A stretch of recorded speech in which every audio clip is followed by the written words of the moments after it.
Hello everyone, good morning. আর আজকে সকাল সকাল আমি সকালটা স্টার্ট করছি 1 কাপ গ্রিন টি দিয়ে। তো চলো গ্রিন টিটা খেয়ে ফেলি। আর তারপর আমার নেক্সট যেটা কাজ সেটা হচ্ছে সুন্দর করে আমার মানি প্ল্যান্ট গাছগুলো রোদে দেওয়া।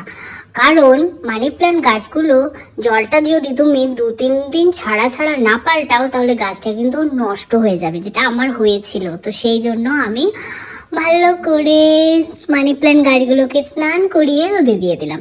তারপর শুরু হয়ে গেল আমার রান্না। আর রান্নার ফাঁকে আমি একটু আমার ব্রেকফাস্টটা করে নিলাম, তাও মুড়ি আর আলু সেদ্ধ দিয়ে।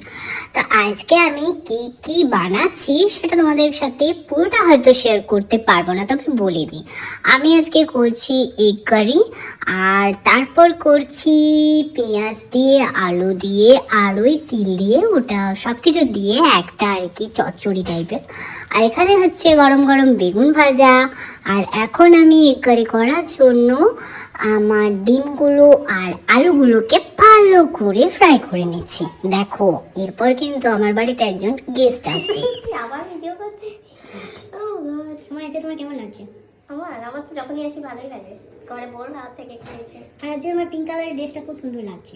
এটা পিঙ্ক নয়, এটা ব্ল্যাক কালার। পিঙ্ক আছে তো একটু, একটু আছে, একটু ব্লুও আছে। Thank you. এই মাত্র করে নিয়ে এসছে সন্ধ্যে ফুলের চচ্চড়ি, সাথে একটি লঙ্কা, যেটি সোমার বাড়ির গাছের। Thank you. কেমন লাগে খেয়ে দেখে বলবে। হ্যাঁ। আমি আমার পাকে রিভিউ দেবো। ঠিক আছে, ভালোই লাগবে।